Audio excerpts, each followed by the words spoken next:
Very happy to have Mr. Tony Tan and Mr. Harish Pillay with us today on the podcast. Of course, Mr. Tony himself is contesting at Kebun Baru SMC, and Harish, you're at the Bukit Gombak SMC. That's right. I guess just a quick introduction for everyone. Both of you are not political newbies, you know. Of course, you guys have been around. Tony last contested 2011, right? And Harish, yourself, last GE. Just wondering, what motivated you all to run again this time around? Maybe especially for Tony, who you had a kind of a break in between. Yeah. Yeah. Okay. I think firstly, I've always wanted to serve the people. And for me, I think stems from probably two reasons. One's been that I was raised by a single mom, and she always asked me to give back in life. And the other one, obviously, I'm very grateful to Singapore because I got the scholarship at one point. And without the scholarship, I don't see how I can support myself for my tertiary education. And at university, I met Hazel. So pretty grateful about it. And I think the reason in 2011 why I chose to rent was because that there were two policies. The first policy was that they actually benchmark the ministerial salary to actually GDP growth only as the single factor. And the other part was that that time I was actually get involved in with other Singaporeans, and we realized that there are actually homeless Singaporeans living actually literally under the bridge. So I felt that was not right. So that prompted me in wanting to contribute. And certainly when you look at then the debate, the political debate and all that, I think literally there were only two opposition members inside, Chiam Si Tong and Loh Tak Kiang. I also want to add that because for my age group people, for the younger folks, they may not know, for my age group, we were promised that at age 55, we could actually withdraw my CPF. Many years forward now, I'm 55. Now we can't. But it's taken as a norm now that you can't. But there are still some people that are actually quite upset about it, especially the older generation, because they will then promise that at 55, you can draw everything out.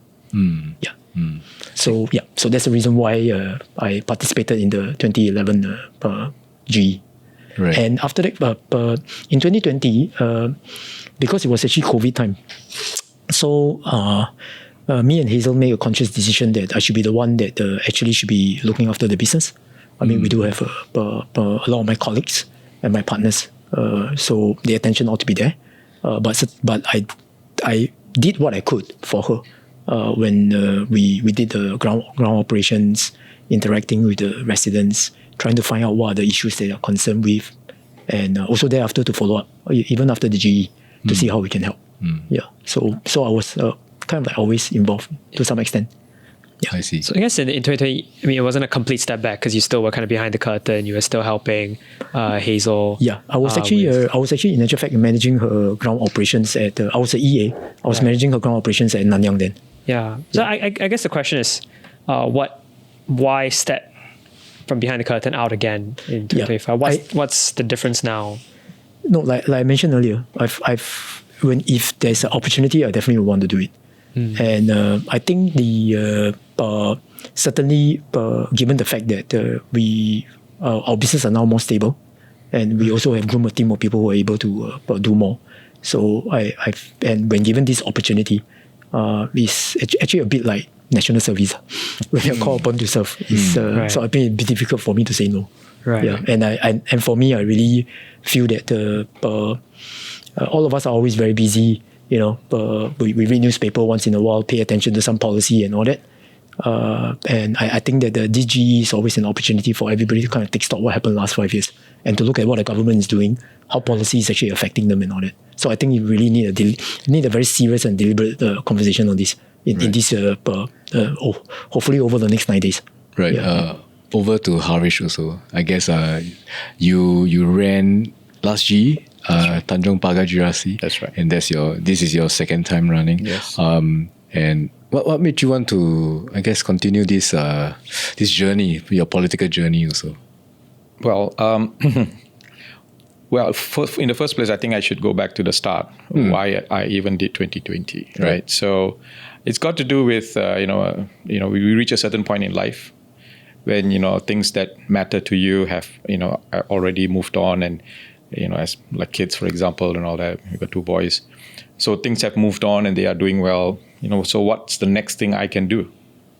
And there was a whole bunch of us from my year in school who were saying, hey, we reached a certain point in our life.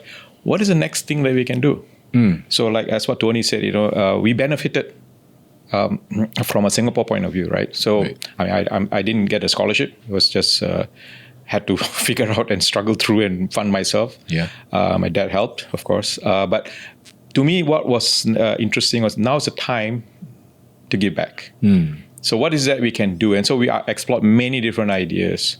And one of the things eventually we settled on was, maybe we can take part in the upcoming general elections. What is this 2019, 2018, 2019 timeframe? I see. So trying to figure out what else we can offer. We reached a certain point in life already. So one led to the other. And I was not intending to run for election per se, but what I wanted is a citizen activism. So I created a website called electionskaki.xyz. electionkakis.xyz. The idea was to teach people what does it mean to be to contest in an election. What does a polling agent do? What does a counting agent do? And who are these people? They are all individuals. You and I. It's a citizen helping citizens. So to educate from a citizen's point of view, to educate another citizen. So we did that. Yeah. And so then this website was in 2019. By the time we launched, it was 2019, middle of 2019 or somewhere around there. So there were a bunch of guys, my year guys from school. Okay, we was a bunch of guys from school said we need to give something back, and so one led to the other, and then I had met up with Dr. Tan, and he said, hey, he wants me to contest or join the party to begin with. So my remark to him was, I'm not sure I want to join a political party for a very simple. Then he asked me why. I said, I don't agree with the concept of a party whip. I don't agree with that at all. Because if you are going to be running and you're going to be representing people, you cannot be forced into a particular perspective just because the party wants it. You must convince me that that is the right thing to do. Right, but wouldn't you think that it shows a certain direction? Yes and no. Okay. Yes and no. Yeah. Of course, there's a certain direction. Yeah. But the direction doesn't mean I have to agree with it. Right? So, and then on top of that, if this is something that the constituents, the people who voted me in, I asked them the same question. This particular policy, whatever, what is your perspective? What is your take on that? If they say, something that's opposite to what the party requires, now it's up to me to make a call. Can I be convincing to them that this is probably a good way to do? Or should I change my mind and say, I think this is better? And then try and convince the other side. At some point, I have to make the call. But I should not be forced to make the call because there's a party whip. No, I think that is fundamentally wrong, because then I am, in a situation where I have to go against what the constituents want. That's wrong. I mean, I feel that it's absolutely wrong. And so Dr. Tan straight away said, no, we won't have a party whip, because he himself was subject to the party whip when he voted against the NMP proposal back in the day when he was in the PAP. So he recognized my perspective and he said there won't be one. At that point, I got no more excuses left. So there we go. And that's how I ended up in 2020 running in Tan Cheng Bock. Right. So if we put ourselves in a hypothetical situation, right, when the party is kind of split with the Tawny issue, how does PSP then move forward? Well, I think we have to have real discussion and let's balance out. Let's contest the idea. Right. Let's not go into. I mean, I really don't like the idea of personality or not, killing a person, so to speak, for an idea. No, let's tackle the idea, because that is what matters more than respect the person, respect whatever the suggestions are. But let's tackle the idea head on. And at some point, we have to either agree to disagree, or change something, or leave. For that matter, just leave. If you say, I can't agree with it, then you just leave. I think that's fine. The reason I say that is because I live in a different world from a political world, because that world it's about technology and it's about software and all that. It's a constant, every day is a battle of my idea is better than your idea. It's not you or me. It's the idea that.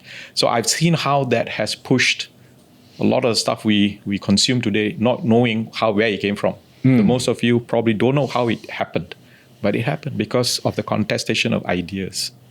And I feel that is a better way to forward instead of struggling over people. And so my take would be, when it happens, we have to make a concerted discussion, an honest discussion, and then make a final take on which way it should flow, or just withdraw entirely. Right. That's all options are on the table for any kind of thing, right? Right. Yeah, I'm kind of curious because you mentioned sort of going in 2019, you sort of built a website and you're sort of talking about, and your CV is kind of you have a quite a series very tied to technology, to computer science, to the internet. I'm kind of curious, where did politics enter into it? Like, where did that come from? The technology is all about politics. It is. Okay. I mean, we don't see it that way, but it is. I need to convince you as a customer to buy my stuff. Somebody else going to try and sell you his stuff, competing against my stuff. Yeah. Technology is all about politics. Software is all about politics. It's just that we don't see it that way, but it is. Yeah. And so therefore, this is another progression of it. It may not immediately make the bridge crossover, but it's always been like that for me. Right. I guess I asked that because I do have friends in computer science. It's not as though they're all sort of stepping into politics, right? So what do you think is it for you that? I agree. I mean, I think that is always the problem, right? As geeks, we love the toys we have, the tools we have, with the stuff we can create and make and break. But at some point, some of us we'll look at it slightly differently. Is how is what I'm creating adding value to whoever is consuming? Is it making their life better? Is it making their life worse? What is it? So therefore, there is that element, right? So if you look at public policy, is the public policy going to make your life better or make it worse or neutral? Same thing with technology. What is going to happen? The thing is something like you don't see it. It's many, many levels away from you, but you will eventually see it. Yeah. It says, those who created all the tools that you and I use, where did it come from? Somebody did some decision somewhere. And some of it succeeded, some failed. Yeah. But that's what and it's at the end, it's the same thing. It's just looked with a different lens. So would you say like politics was always on your mind, even sort of? Well, in school we did the same kind of stuff as well, right? I mean, you have school clubs and you run for something and you want certain ideas that you have, and for that matter, when was it in sometime in the early 2000s, I was part of the Round Table. Right. The Round Table was a civic society organization, which was about talking about public policy and so on. And because we were very concerned about what's going on in the country, and so that was what gave me opportunity to explore different ideas. But I've always come from a technology perspective, right? Because that's what strengthens the society in many ways. You take out the technology, the society will fall apart. We have to find then the new ways to connect. So it's very critical. And so to me, it's what is known as a single point of failure from a technology perspective. That's an issue. Yeah. I think I want to bring us back to this GE. Yeah. Right. You guys are not exactly newbies, having contested in previous elections. I guess it's the first time contesting in the SMC. Yeah. Right. Would you think that SMC has an easier time than, say, contesting in the GRC? Tony, you want to take that first? Yeah. Okay. I can go for it. Yeah, you can go first. Yes, Okay. no worries. Because I did the GRC in 2020. That's right. I thought that it was a very eye-opening experience for me. It's COVID time, so it was a very different experience. And with an SMC, I think I'm able to put my trademark on it of some sorts. I can put my perspective on it. Whereas when you have a GRC, your individual perspective maybe have to be tempered with the rest of the team. I see. In terms of what needs to be done, right? I see. Yeah. Not in a bad or a good way. It's just that's what it's, because we are now working in a team. So you need to find a spot that is common enough and yet sufficiently different. Whereas here, so the plate is all mine, and now I need to go and play with the Play-Doh and figure out what to build. And so it gives me, I think, a different angle. And it's only today that I actually realized after the nomination days, like, yeah, this is it. I'm by myself. Yeah, we have supporting teams, but it's I and me and myself, all three of us, trying to figure out what to do forward. Whereas suppose in a GRC, we have a lot of other people to bounce ideas off, and we can kind of support one another. Here, you're on. Right. Do you miss it a bit, the group vibe, the sort of like being in a team? Yeah. Yes and no. Yeah. Yes, because I think in any group there's always that dynamic. But no, because I think it gives me a bit of a room to think and room to, okay, is this what I want to say or don't want to say? Because then I don't have to clear with somebody else to say, what do you think? Yeah. I can always lean on them, but then ultimately it's mine. Right. So that's the slight difference between the two. So for Tony, do you think that this freedom, this space to think, is it attractive to you? To be your, I guess in a way, your own boss in this situation. I mean, for me, I tend to see it a little bit differently, because when you walk on the ground itself, in actual fact, the mix is actually the issues that you hear and all that are not that different. And when you start interacting with the residents, their concerns, keeping the town council running, making sure that the place is clean, and so for me, I tend to see it a little bit different. I don't see much difference in it, but certainly I agree with Harish that you really need to make sure that you get the a group of people that you could actually work with in a GRC. So that one sometimes. Because some people may have different ideas. Yeah. Right. But really going back to really doing the work itself, I really don't see any difference, because it's essentially trying to connect with the voters, understand their concerns, and then voicing it out. And then also at the same time to look at the national policies at the broad base, how it actually affected people. Right. And for this round, it is quite clear that obviously the cost of living issue is probably, you're probably going to hear this, many people say in many different ways. But one thing that it hurts is that for me, when I hear some of the people telling me, you can feel that really they are tight.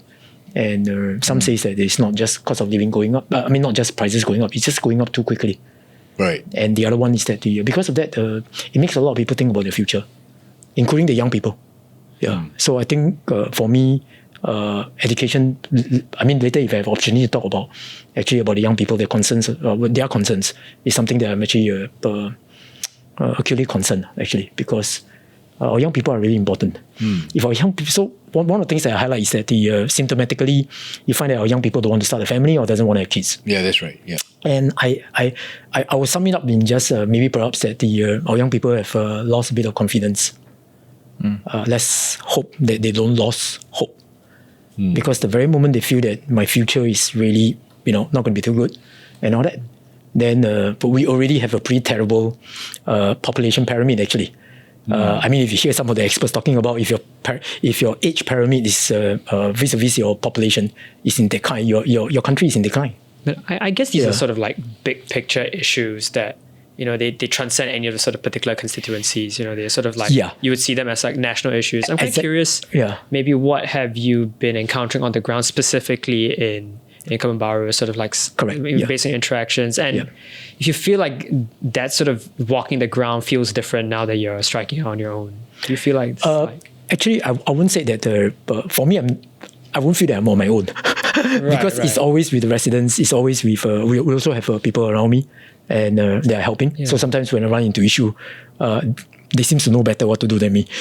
I'll actually consult them. But I guess without the sort of the team aspect of it, do you feel like you make more of an intimate connection with the residents? Like, how do you describe that? For me, it's still trying to help a person or understand what they're concerned about. So for Kebun Baru, I'll just put it this way, that they have quite a large group of elderly folks that I mentioned earlier. So quite a number of them actually stay on their own. And the other thing is that the Yio Chu Kang SMC is actually pretty similar to Kebun Baru as well. And previously I actually worked in both of them. And so I came across and helped someone who suddenly wake up, his kneecap has an issue and he can't walk. Then he's actually like literally moving from one point to another very slowly to buy breakfast actually. So I kind of like find out, hey, what's the problem? So after the basically the walkabout, I try and connect with him and try and help him.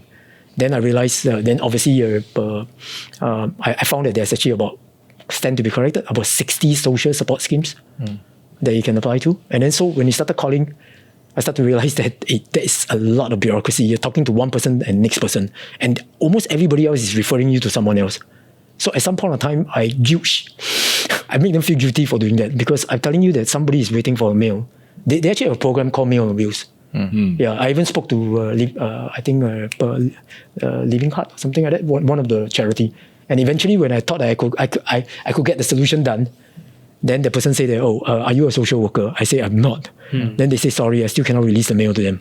So at that point of time, I feel really quite frustrated actually. So in the interim itself, we actually have to help him.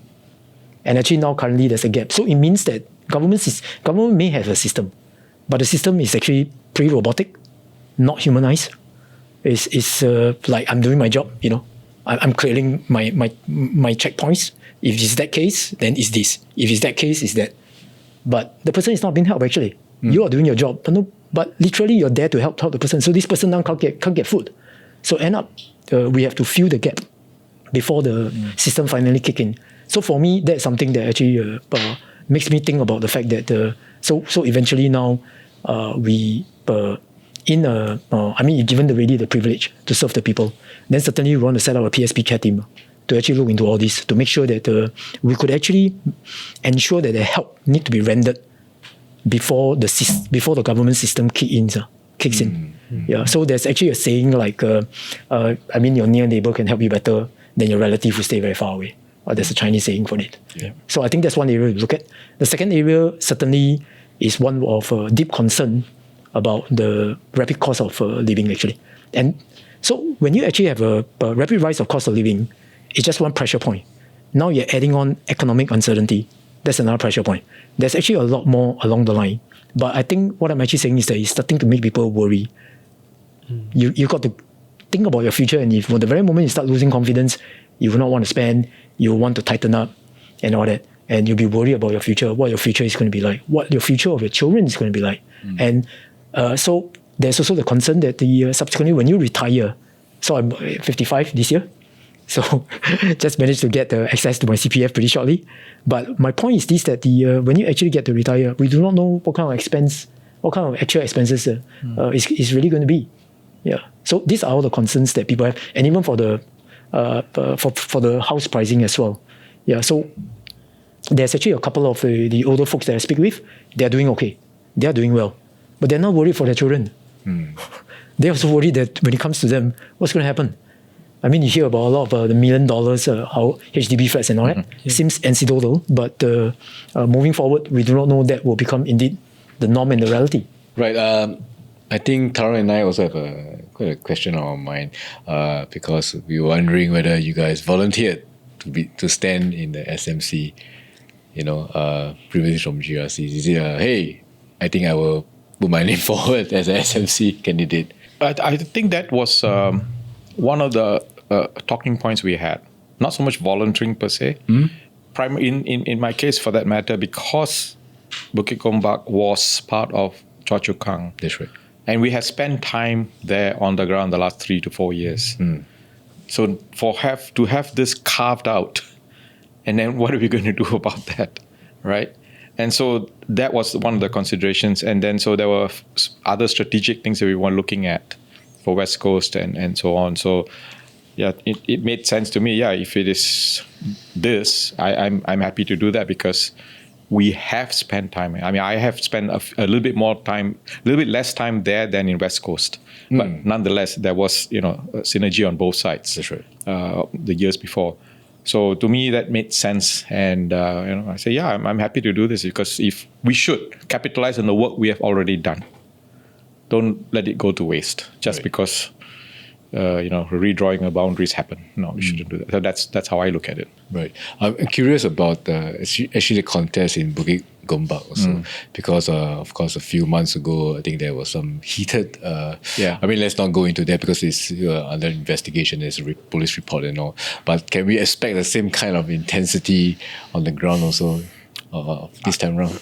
Well, I wasn't party to that at that point in time, so I really can't say anything more. But I think what we want to do is to make sure that people have an opportunity to hear us. And if they have a question about that, let's answer at that point in time to whoever asks that, right? But on the other hand, I think it's more important that we show, just because something like that happened, that we are going to walk away or we're going to, anything else. We should still, go with the ground, because at the end of the day, it's not about that incident. It's about what is it that we can offer to the people. What ideas are there? How can we make that place a better place? I mean, this is one of the things I said at the end of the nomination, the speech. I said I would like to turn Bukit Gombak into a fabulous place to live in with happy families. That's what I want to see happen. And if we can achieve that, then why can't we then mirror and duplicate that in every other place? So you want to paint a vision that is achievable, right, and try and get it. So these kinds of incidents unfortunately happen, but don't let that dictate what the future should look like. It's happened, we'll deal with it, and we move and build a better vision. I guess connected to that, do you think emotions are riding a bit higher going to this GE? Do you think things are do you feel like on the ground, or say from within the party itself?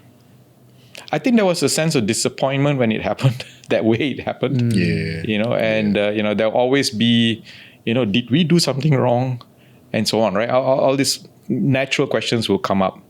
So I think that has been diffused and has been addressed and has been taken care of. So we will, draw a line there and just move from there and take lessons learned. Okay, what else do we need to do when you are in that kind of scenario? Don't make that mistake, or don't put yourself in that kind of predicament that you get cornered or something like that. Don't.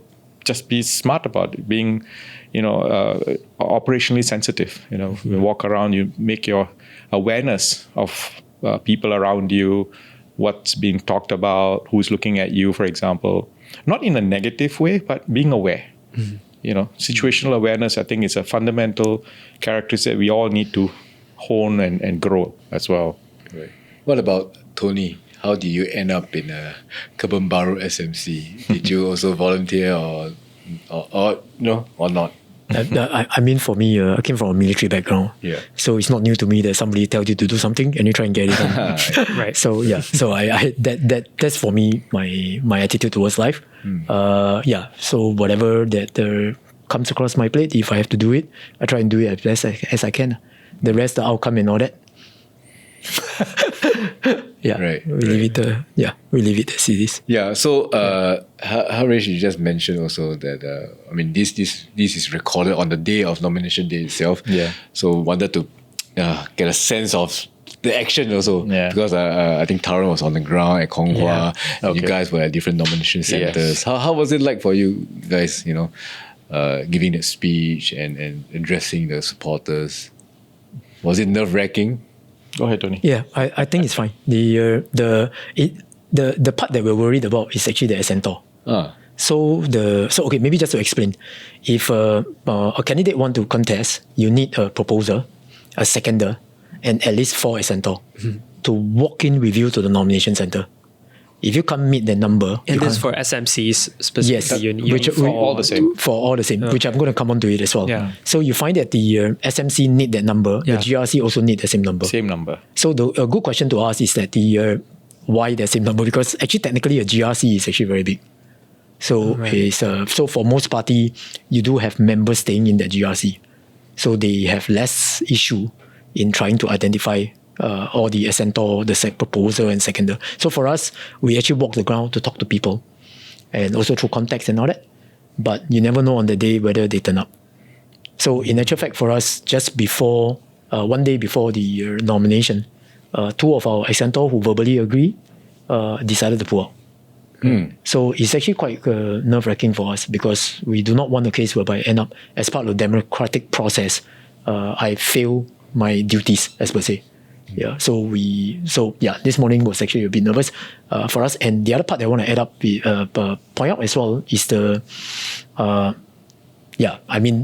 lot of people are interested in that issue itself. The EBRC report came out. Right. They are supposed to be independent. There are a lot of questions that were raised, not just by me, by many other different people. But there was totally no reply at all. They need to come out and say something, isn't it? Yeah, and actually by not saying anything, it makes people, it's not good for us. It's not good for the country. Yeah, but one would say that, I think I read it somewhere also. This is one of the, I guess, most detailed EBRC report in recent times.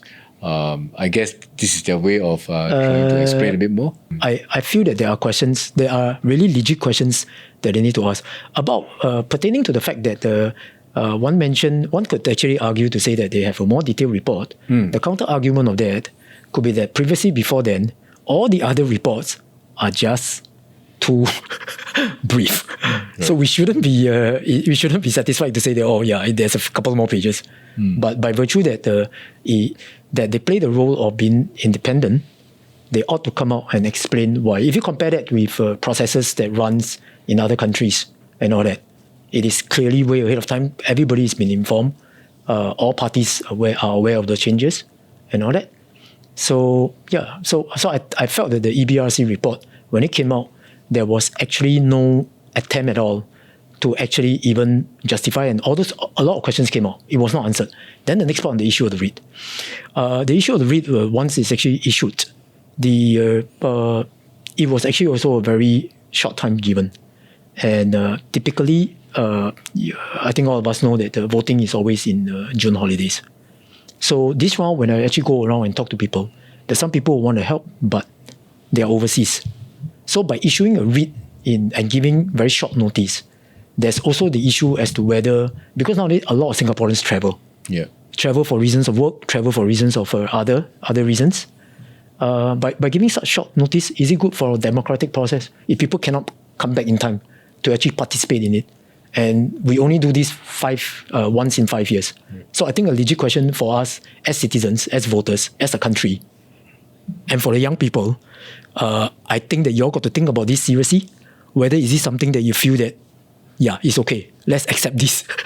Or is it something that you all feel that, hey, maybe perhaps this is not the right approach actually. And you all have to voice out. Because if you don't voice out, there'll be no change. Right. And quite honestly, Hazel actually filed motions together with Man Wai on the boundary. And actually they have quite a lengthy debate. People can go and look at it on the YouTube and all that. A lot of valid points were brought up. But I think that the EBRC report actually fell short on quite a couple of grounds. I still feel that they ought to come out and explain. Yeah. Maybe if I can add to that. Sure. I think it's actually interesting to note that the so-called detailed report came after it was raised in Parliament that previous reports were not good enough. And so this was, in some sense, I'll give you some kind of thing. Without any form of feedback, review, asking questions. The media couldn't ask questions of the committee that looked at it. Zero. So, that is a very important thing to keep in mind, because it only came after it was raised in Parliament. And I remember one of the ministers saying, I trust my civil servants to do a good job. I mean, that's the whole point of being transparent, and in a democratic process, we need to have accountability and traceability. I need to be able to trace and see how was the decisions arrived at. And, don't pull the wool over our eyes. The idea of moving 28,000 here and then I have to therefore take out 28,000 somewhere else. You're clearly doing mathematical gymnastics here. Why? Give me an answer why. I mean, can I ask the question why? So, it's things like that really annoys all of us, because the unfairness. Yeah, and if I can add on, I just want to add on to this, to put this issue in perspective for the young people. If one day you disagree with certain things, you vote in a certain fashion, and they feel that it's not right, they just move you away to another block, dilute your votes. And actually, if you think about the GRC, it's actually diluting your voting power. So, I mean, if you think about it, that if you have one vote in 150,000, okay, as opposed to one vote versus 25,000. So actually, there's also this concern as well. So for the young people, you all really need to watch out on this. And I really feel that although it maybe seems that we as opposition is like doing crying foul, we are not. We're working very hard. Regardless of the thing, we're still contesting. We're still doing all our things. But if the rules themselves, you feel that it's a bit questionable, you've got to bring it up. Yeah, because it's really no good for our country in the long run. Maybe I just want to add a bit more clarity to the issue of why Tony was saying about the centers, the issues with centers, and for a candidate, right? A prerequisite for a proposer, seconder, and a center is that those individuals have to be residing in the constituency you're contesting. Yeah. Right. Right. If it's a smaller constituency, like in my case, Bukit Gombak, and in Tony's case as well, it's only people within that group. Whereas when you have a GRC, you got a much wider catchment. And all you need is the same exact number for the 4 people or 5 people. It's not that each person needs to have a seconder, proposer, and a centers. Not that each one has to have. They can share one. So it's very different math happening down there. Here you need to be in that area. So I was fortunate enough to be able to reach out to, found some old classmates of mine, NS mates from mine, and say, hey, I didn't know you're living there. Would you be able to do so? And they all readily agreed. So great. I must say I was very thankful to all of them. I said, look, I will come and pick you up. I'll drive there, I'll come and pick you up, and we will go together and go and have a cup of coffee, and then we go to the nomination center. Nice We carpooling. sorted the issue completely. Yeah. So I didn't have to worry about people not showing up or bailing out. Right. I want to ask also, we talk about Dr. Tan and the contest in West Coast, Jurong West. What do you think of this, the upcoming contest, because of course for Tony, your wife Hazel will be contesting there also, together with the SecGen, Leong Man Wai, and of course Dr. Tan. I think this is again quite a hotly contested area, I think. Yeah. I'll just add there to say that for them it seems natural they go back because both of them actually got their NCMP seats precisely because of the West Coast people. And again, it brings back the questions that they add in. So it is quite acknowledged that in Taman Jurong and all that, they're having a harder time because the residents, PSP hasn't been walking the ground there. They are new to it. New to us. So it's quite tough actually. Yeah, so that's the difficult part. It's a real difficulty. It's not going to be one whereby I'm not very sure whether the residents are prepared to give PSP an opportunity. I hope they do come down for the rally eventually, attend our rally, find out more about what we can offer. I think Mr. Leong Man Wai and Hazel have definitely contributed to Singapore's parliamentary debate. They filed numerous motions.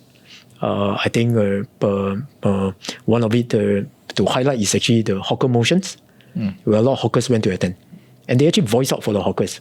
So one of the things that is interesting is that one of the hawkers says that they have to bid and get a stall at the open market price. And then they are being forced, kind of like, not forced, being told that they need to sell some economic meal. And then he says that he got people driving in sports cars coming to buy. So obviously these are the group of people he shouldn't be sponsoring, shouldn't be helping actually, isn't it? Yeah. Then what about his bottom line? Because he still got rent to pay, people to salary to pay, and stuff like that. And so essentially the hawker motion may not have been passed, but later in the budget you find that there's actually a rebate, a one-time rebate. So I feel that PSP had to make a difference to parliamentary debates, and also to push the government to do more for the people. And I think the moving forward in terms of how we look at how we debate about national policies and all that, it's very important to actually go back to look at the people. So for us, our PSP logo, what that strikes me quite hard is that the logo itself, the tree trunk, is that the shape of a person. Because actually it means that whatever you do is back to the people. It's not just about money, not just about efficiency, not just about being able to recoup back the cost and stuff like that. Yeah. So I think that to me is really important. I'm kind of curious as a kind of a political newbie. So this is kind of like one of the first elections where I'm really sort of paying attention to what's going on and covering. What is PSP's connection to the West? I mean, so you guys, it's G20 was the first that was contested by PSP, and the West is really kind of the locus of a lot of the this sort of contestation. Why is that the case? Why is it specifically the West? Maybe if I can take that. Yeah, sure. So I mean, let's start from the person who started PSP, Dr. Tan. He was the MP for a place called Air Raja, and when he was a member of the ruling party at that point in time. So he's got that ground connection. And it made a natural sense, therefore, that when he started the party, that the West Coast area be the genesis of where we can participate in this area from a GE perspective, right? To have people be parliamentarians in parliament, starting from that, but because of his own connection to the ground.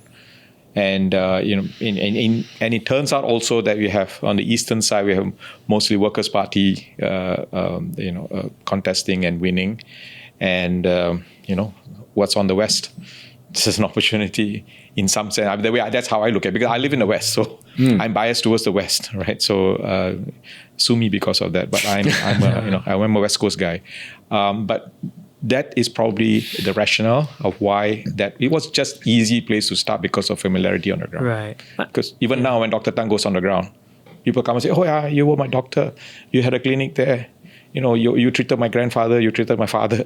Yeah. I mean, that's a very endearing, kind of a scenario, a conversation to have. I think that's really what matters at the end. Yeah. So I guess in a physical way, the party still is kind of inheriting the sort of legacy of Dr. Tan's sort of political work. Yeah, his reputation. The ground legacy, I guess. That's really what it is. And his reputation. I mean, I guess like sort of, what about sort of on a personal level and how you relate to him as, I guess, sort of like, do you still feel like the party kind of relies on him in a way?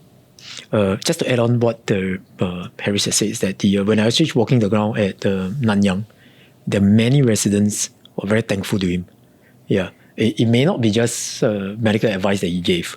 He kind of like help people. He's like the village head that help people. At that time, it's like marking. Yeah, so he has quite a deep connection with a lot of people. Is like, if you run into a problem, go look for Dr. Tan. He will help you sort it out. And I think that is something that he carried.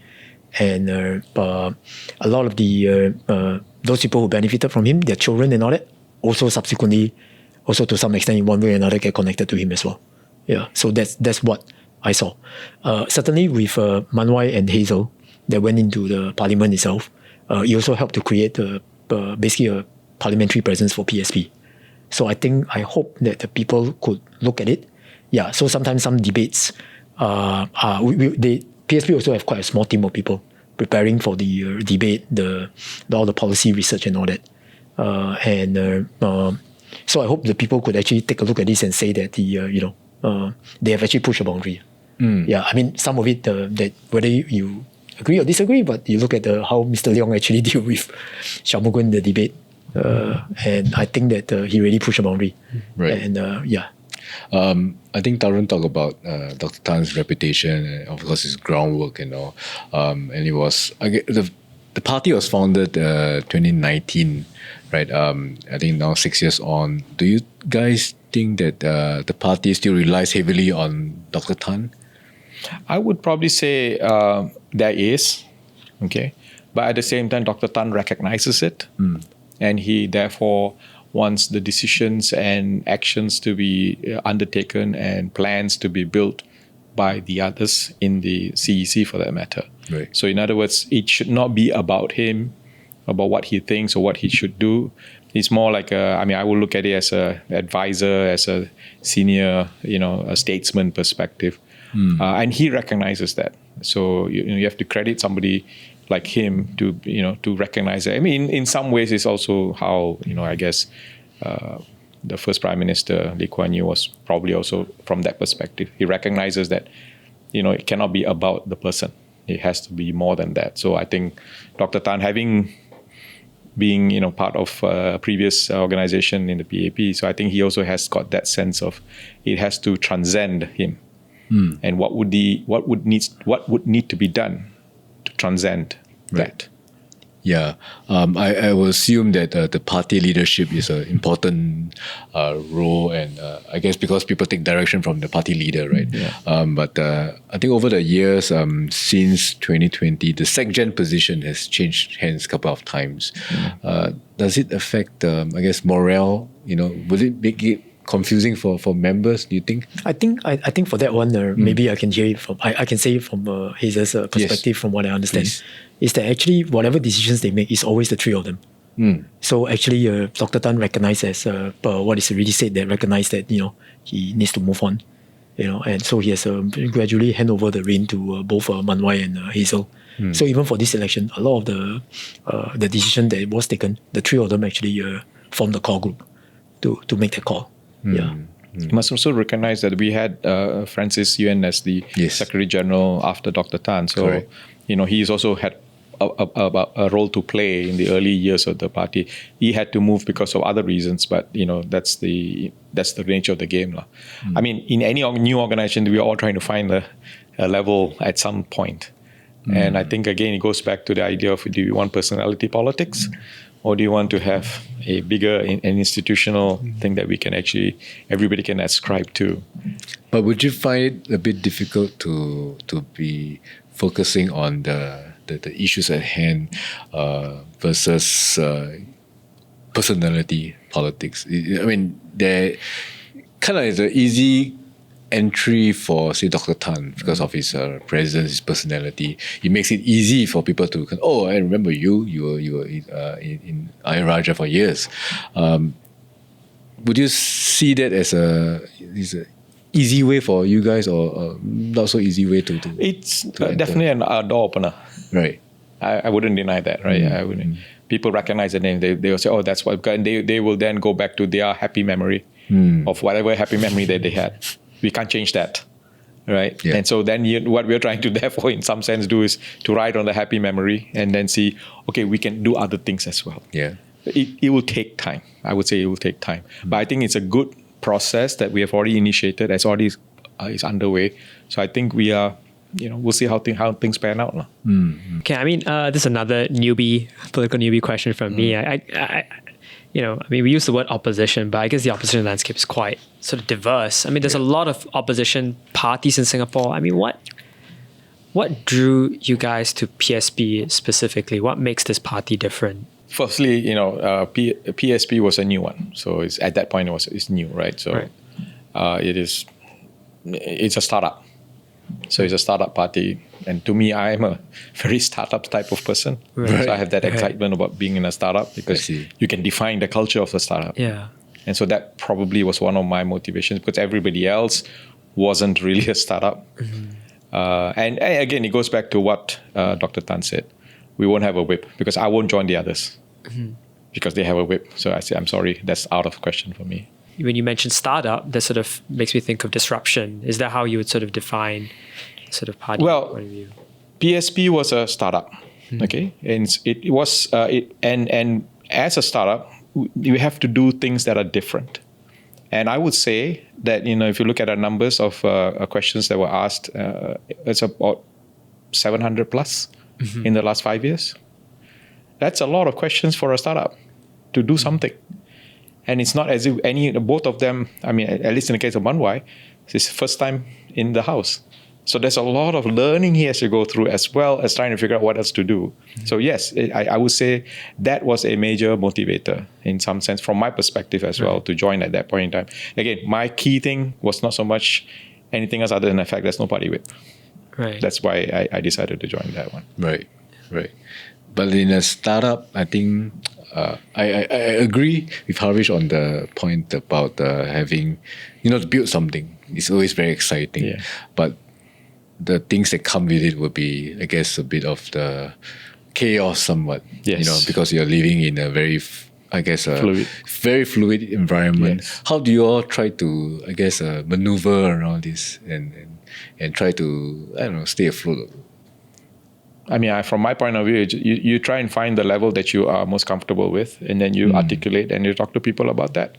If it doesn't match what your expectation or consideration is, maybe that's not what you want to do. right? And so everybody comes with a different objective and perspective as well. And we must remember one thing: this is not a job. Everybody there is a volunteer. And the volunteer motivation is a very, very different motivation. Some are there for themselves. Some are there for a larger good more than themselves. Right. And so how many of those two large groups are there in any of a startup in this case, right? That dictates how the future of that particular entity will be. I would probably say PSP, from what I've seen in the last 5 years, I think we've got a lot more people who are there for something greater than them. It's not about them. I think that will dictate how the culture will also evolve. Right. Because it's voluntary. Everybody's a volunteer there. Yeah. None of us are paid to do this.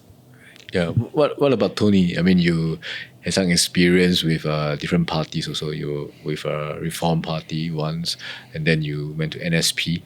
So now, PSP. I think you have the perspective of different parties, and maybe you can share with us. No, actually, for me, it's very down to earth one. Nothing exciting. It's just something that it brings back a story that when I just came back from my study as a very young military officer, I was then attached to an NS unit. Then these NS units, the guys are actually older, all right, and I have to manage them as a platoon commander. Then, in the midst of the exercise, the officer commanding, which is the company commander, actually called me, and he's a pretty old man, all right, probably twice my age, NS man. And then he gave me advice. He tells me that, hey, I need to be more firm with the men. So I say, yes, sir. And then he says that so his reply was this. He pointed to the SAF crest. He says that you don't work for me, you work for Singapore, you work for the country, and make sure one day you do things right. Right. So that those words still ring in my heart. And I think, to me, if you want to talk about serving Singaporeans, serve Singaporeans in many different ways. Yeah. And for me, the parties, to me, is important. Right. Of course, it needs to be something that you can associate with. And certainly for Dr. Tan, is actually something that you could learn as to how he actually treats people. Yeah. And I can see the reason why the logo is as such. Because he's a very people person. And to some extent, as you get to know him, it's infectious. Right. He will make you feel that people is the most important thing. And in actual fact, I think that really goes back to maybe perhaps in the early days when how Singapore gets started, which is the reason why even our countries were not exceptionally rich and all that, but they were really thinking about giving you scholarships. And because once you invest in the people can come back and your return is actually multiple fold. If I can borrow the startup phrase, the ROI will be a lot. Yeah. And in actual fact, we're bearing fruits to all this. And I really think that for us in our next lab, we really should focus more on people and less on other things. Right. And actually, our number of people are really not that much now compared to many years back. Yeah. And our people are only, I mean, if I can equate it, if let's say in the Middle East they have oil and all that, in Singapore we have people.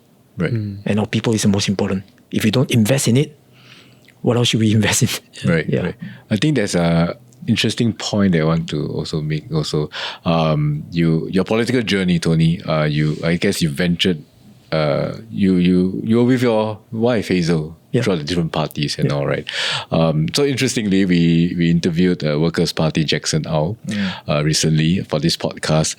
He mentioned that he got into politics because of his wife. His wife, interestingly, was helping out for the PAP, right? So.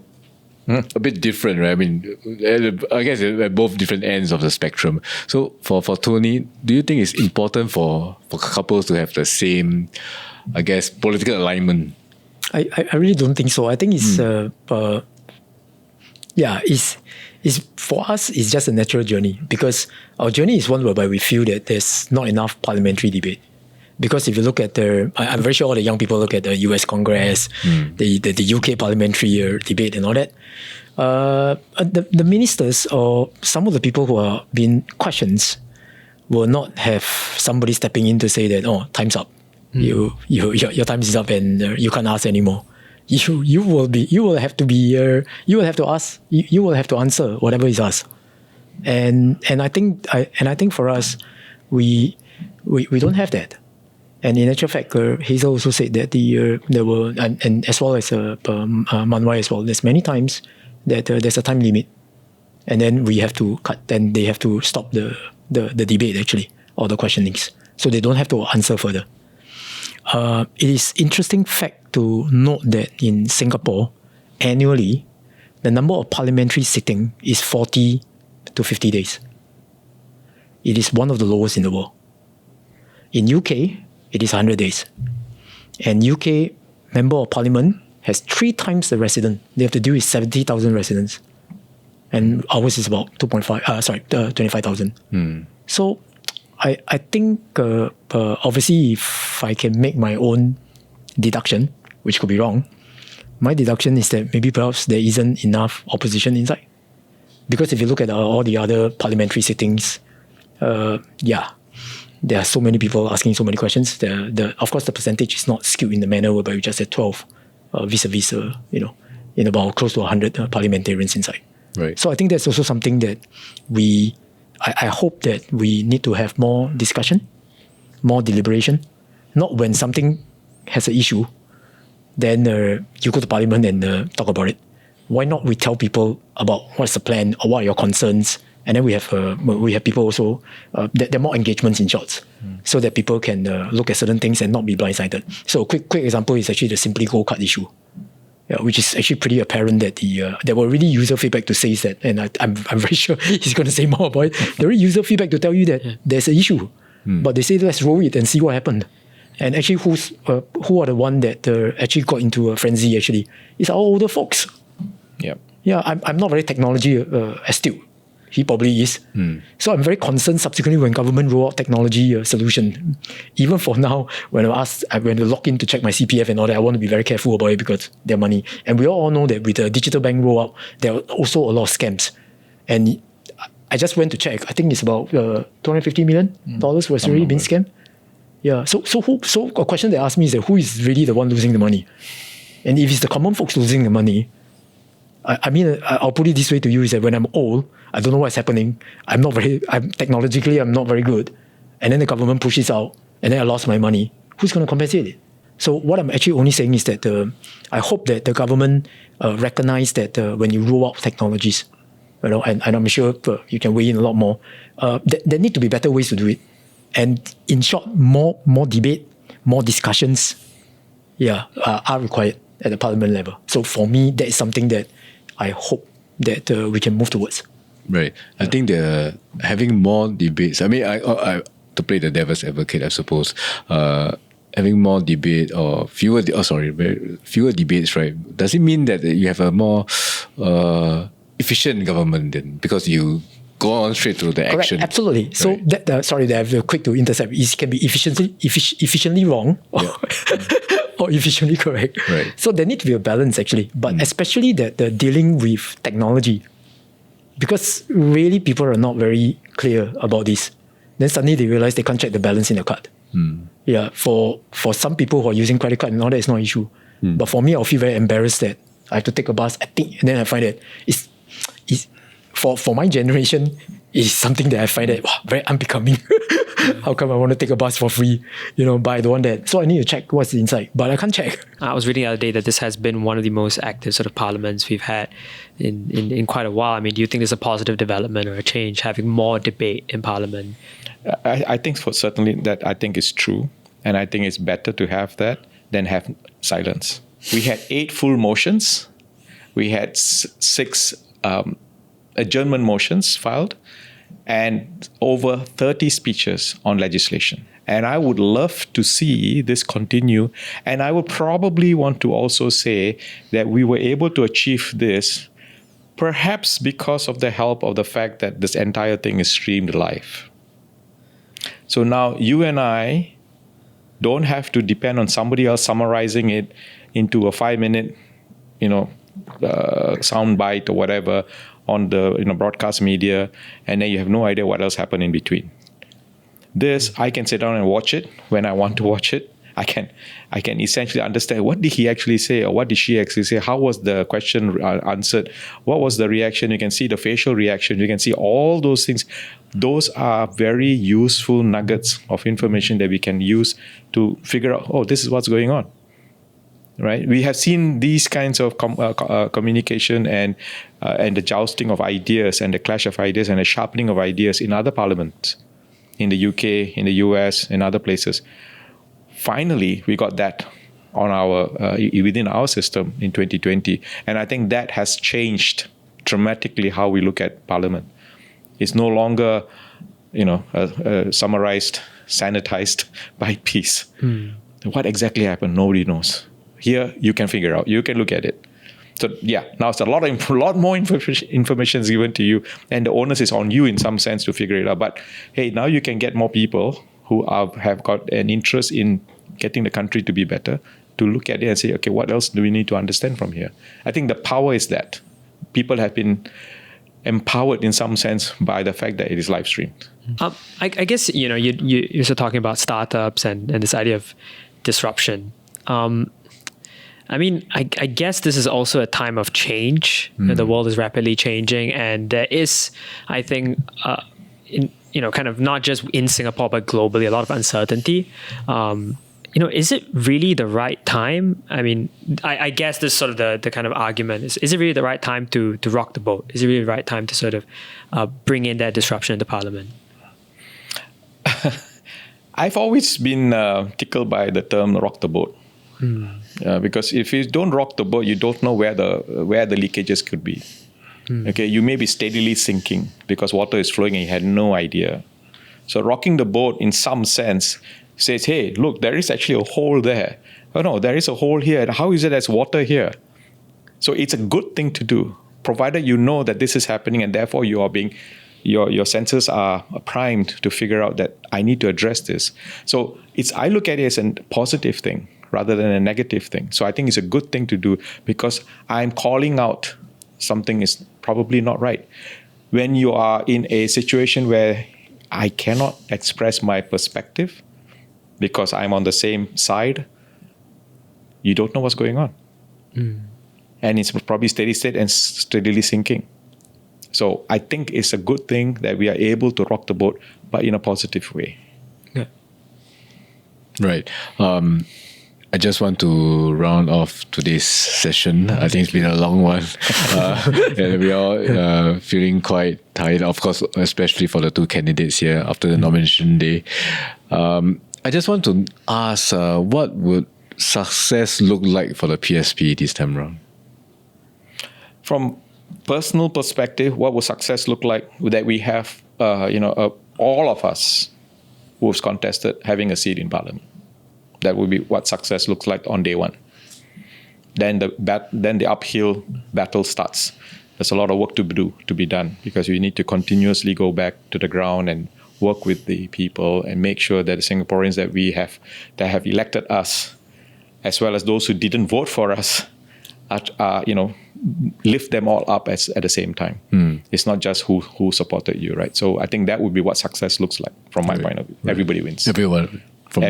Yes. Yeah, all the candidates from PSP wins. Yes. Right. For Sony? I think it's important to recognize that you need parliamentary presence in order to make a difference. So I hope that all the voters who are residing in all the locations that PSP is contesting look at what Dr. Tan has done. Look at what Manwai and Hazel has done in the Parliament, and hope that you could actually consider all this, and hope that you will actually support PSP. Yeah, because we need to actually have parliamentary presence in order to make a difference. Right. We feel in PSP feel that the role of an MP is to debate policy. So at nomination, I actually invited the PAP candidate from Kebun Baru, Mr. Henry Quek, for a public debate or discussion on policy. I hope he can take it up, and perhaps Mothership can take it up, or any other podcaster can take it up in any formats, in any forms. I thought it would be great that we could have a discourse on this and let all the residents, hear all the different ideas that we have. Likewise, in my case, I did at the at the event after the nomination close, during the press conference, I did suggest I'm more than happy to have a debate or a conversation with Miss Low on what else can we do for Bukit Gombak. So it's like as what Tony said, and we're all more than open to not necessarily a debate per se, but it could be a debate, but a conversation so that people can hear from us directly without filtering through a different media. Right. Will you all be doing rallies and all during this campaign period? Yes, we are all going to be. Yeah. But like you mentioned previously before, in rallies or in the traditional media, it's actually a lot of sound bites. Yeah, it's soundbite driven. And there's no really exchange of ideas. Right. Sometimes through exchange of ideas that you realize that maybe perhaps some of your plans are not as robust and as good as they are. All right. We hope that the candidates, we hope that the PAP would take up the offer. Yeah, and I hope Mothership can actually help to organize it. Yeah, I think watch this space. There will be an interesting 9 days ahead for both gentlemen here. Okay. I think both Tony and Harish, thank you for sharing all your insights and I think throwing down the gauntlet also onto the other side. We hope to see that happen. Right. Thank you guys. Thank you so much for your time. Thank you very much for hosting. We wish you all the very best this coming GE. Cheers. Okay. Thank you.